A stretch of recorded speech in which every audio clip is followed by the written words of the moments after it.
Ele entrou no tribunal como se fosse intocável, sem demonstrar um pingo de remorso. Enquanto as famílias das vítimas aguardavam justiça, ele sorriu, zombou e desafiou a autoridade do juiz. Mas sua atitude arrogante teve um preço alto. O juiz, implacável, proferiu uma sentença que fez o réu perder o chão. Prepare-se para uma reviravolta surpreendente. Começamos com Ronnie O'Neal, 3.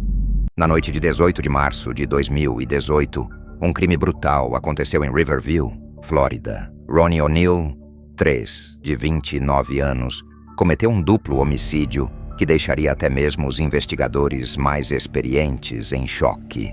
As vítimas? Sua própria namorada, Kenyatta Barron, de 33 anos, e sua filha de apenas 9 anos, Ron Neve O'Neal. Mas o horror não parou por aí. O pesadelo começou quando Kenyatta conseguiu ligar para o 911, gritando desesperada por ajuda antes da ligação ser abruptamente cortada. Minutos depois, o próprio Ronnie pegou o telefone e, de forma perturbadora, afirmou ter sido atacado por demônios brancos, fornecendo seu endereço como se ele fosse a vítima. Mas a verdade era muito mais sombria. Ronnie havia assassinado Kenyatta a tiros e, em seguida, atacado brutalmente sua filha com um machado. A violência foi impiedosa. Ele não teve nenhuma misericórdia. O horror continuou com seu filho de apenas 8 anos. Ronnie o esfaqueou diversas vezes e, acreditando que ninguém sobreviveria para contar a história, ateou fogo na casa para encobrir seus rastros. Mas o garoto resistiu. Gravemente ferido e com queimaduras, conseguiu escapar para a rua, onde foi resgatado pelo detetive Mike Blair. Contra todas as probabilidades, ele sobreviveu. A polícia não demorou a capturar Ronnie, que tentou fugir. Mas se você pensa que a parte mais chocante desse caso aconteceu naquela noite, o que ele fez no tribunal foi ainda mais perturbador. Em 2021, Ronnie O'Neal decidiu se representar no próprio julgamento. Sim, ele dispensou advogados e insistiu em atuar como seu próprio defensor. O que aconteceu em seguida foi uma sucessão de momentos bizarros, em que ele falava de forma exaltada e tentava convencer o júri de que era inocente. Mas nada foi mais perturbador do que quando ele interrogou o próprio filho no tribunal. O garoto, agora recuperado, teve que reviver aquela noite aterrorizante diante do homem que tentou matá-lo. "Eu te machuquei naquela noite?" perguntou Ronnie. "Sim", respondeu o menino com coragem. "E como eu te machuquei?" "Você me esfaqueou." A sala do tribunal ficou em silêncio absoluto. O peso daquela troca de palavras era indescritível. Ainda assim, Ronnie insistia que o filho estava mentindo e que as provas contra ele haviam sido forjadas. Mas as evidências eram esmagadoras. Ele foi condenado por 7 acusações, incluindo 2 homicídios de 1º grau, abuso infantil agravado e tentativa de homicídio. E mesmo assim, ele não demonstrou um pingo de arrependimento. Antes de anunciar a sentença, a juíza Michelle Cisco fez uma declaração forte. Com quase 20 anos de experiência no judiciário, ela afirmou sem hesitação: "Este é o pior caso que já vi." A decisão foi unânime. 3 sentenças de prisão perpétua, sem qualquer chance de liberdade condicional. Ronnie O'Neal, 3, passará o resto de sua vida atrás das grades. Mas o que mais impressiona nesse caso não é apenas a brutalidade dos crimes, mas a frieza e a falta de remorso de um homem que destruiu sua própria família e ainda tentou justificar o injustificável. Entretanto, ele não foi o único a debochar do juiz no tribunal. Jeremy Christian. Em maio de 2017, Jeremy Christian chocou os Estados Unidos ao cometer um ataque brutal dentro de um trem Max Light Rail em Portland, Oregon. Armado com uma faca, ele assassinou Ricky John Best, um veterano aposentado do exército, e Talisin Mirdin Namkai Meshe, um jovem de apenas 23 anos. Micah Fletcher, de 21 anos, também foi gravemente esfaqueado. mas sobreviveu ao ataque. Mas o que levou a essa explosão de violência? Tudo começou quando Christian, conhecido por suas visões extremistas, começou a gritar insultos racistas e anti-muçulmanos dentro do trem. Suas palavras eram direcionadas a duas adolescentes negras, uma delas usando um hijab. O comportamento agressivo rapidamente chamou a atenção dos outros passageiros, que tentaram intervir para proteger as jovens.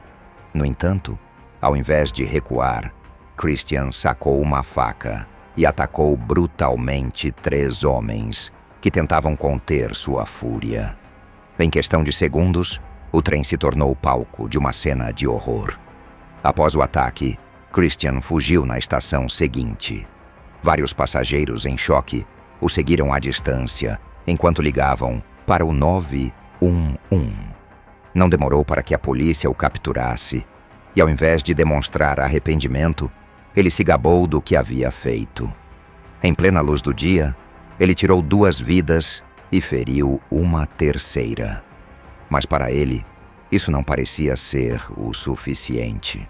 O tribunal foi palco de outro espetáculo perturbador. Christian foi acusado de 2 acusações de homicídio e uma de tentativa de homicídio. Durante todo o julgamento, ele demonstrou total desprezo pelas vítimas e seus familiares. Em um momento revoltante, enquanto um parente de uma das vítimas lia sua declaração de impacto, Christian interrompeu e gritou: "Eu deveria ter matado você." A sala do tribunal ficou em choque. O juiz, o júri e os espectadores presenciaram uma frieza que parecia impossível de acreditar. Sua falta de remorso, somada ao seu histórico de agressões e discurso de ódio, deixou claro que ele representava um perigo extremo para a sociedade. Não foi sua primeira demonstração de violência. No dia anterior ao ataque, Christian já havia agredido uma mulher e gritado insultos racistas dentro de outro trem. A investigação revelou que ele se autodenominava um nacionalista branco e possuía uma longa trajetória de comportamentos extremistas. A sentença foi severa e definitiva. 2 penas consecutivas de prisão perpétua, sem chance de liberdade condicional. Além disso, o juiz adicionou mais 25 anos por outros crimes relacionados ao caso. Jeremy Christian agora passará o resto de seus dias atrás das grades, mas as marcas de seu ato brutal permanecem. O ataque no trem de Portland foi um lembrete trágico do perigo do extremismo e do ódio. As vítimas, que apenas tentavam proteger inocentes, serão lembradas como heróis que sacrificaram suas vidas para impedir que a violência prevalecesse. E se você está gostando do vídeo, quero convidar você a se inscrever no canal para receber mais vídeos interessantes como este. Continuamos com Keith Ferguson. Keith Allen Ferguson, um homem de 40 anos do condado de Kalkaska, Michigan, foi acusado de uma série de crimes brutais que chocaram sua comunidade. A tragédia ocorreu em novembro de 2014, quando Ferguson foi responsabilizado por 12 acusações criminais, incluindo assassinato em 1º e 2º grau, além de sequestro. O estopim para a tragédia foi o fim de seu casamento de 17 anos com Tiffany Ferguson, de 42 anos. Durante uma discussão acalorada sobre o processo de divórcio, Keith, tomado pela fúria e incapaz de aceitar a separação, sacou uma arma e disparou contra Tiffany, tirando sua vida de maneira cruel e impiedosa. O crime ocorreu diante dos 4 filhos do casal, que, em estado de choque, assistiram à cena sem poder fazer nada para impedir o horror que se desenrolava diante deles. Após assassinar sua esposa, Ferguson não parou por aí. Ele pegou os filhos e os levou até a casa dos pais de Tiffany, onde confrontou seu sogro, James Weber. Em um ato de extrema violência, Keith disparou contra o pai de Tiffany, tirando-lhe a vida. Depois disso, ele fugiu para uma residência vizinha, onde manteve um homem de 59 anos como refém. se barricando dentro do local. O impasse com a polícia durou cerca de 7 horas, mantendo toda a vizinhança aterrorizada, enquanto as autoridades tentavam negociar uma rendição pacífica. Apenas depois de longas horas de tensão, Keith finalmente decidiu se entregar e libertou o refém ileso. No tribunal, a frieza de Ferguson foi evidente. Durante as audiências, ele não demonstrou qualquer sinal de arrependimento. Pelo contrário, parecia desinteressado, entediado e até debochado com o andamento do julgamento. Frequentemente, ele xingava o juiz, os funcionários do tribunal e até mesmo os presentes na sala de audiência, reforçando sua postura desrespeitosa e sem remorso. Antes da sentença ser proferida, Carla, a melhor amiga de Tiffany, leu uma declaração de impacto emocionalmente carregada. Em suas palavras, ela revelou que Tiffany viveu seus últimos anos aterrorizada, temendo pelo que Keith poderia fazer. O comportamento agressivo de Ferguson já dava indícios de que algo terrível poderia acontecer.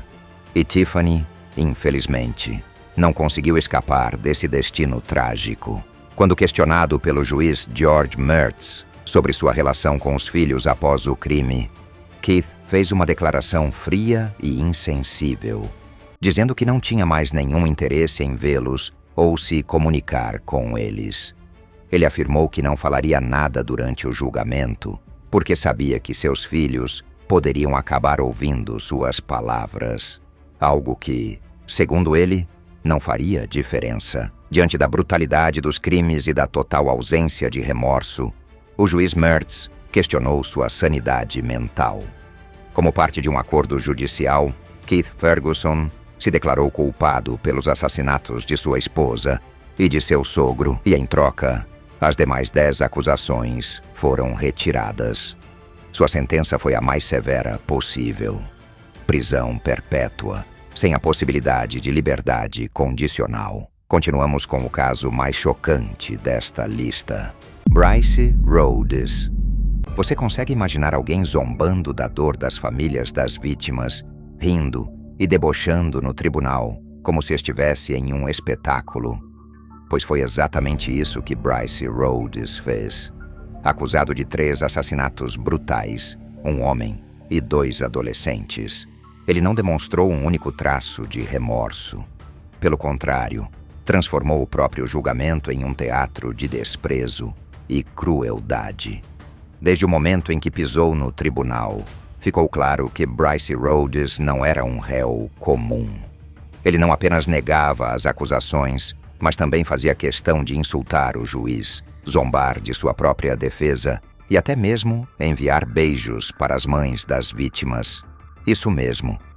Enquanto as famílias estavam ali, buscando justiça, ele ria, debochava e fazia piadas de mau gosto.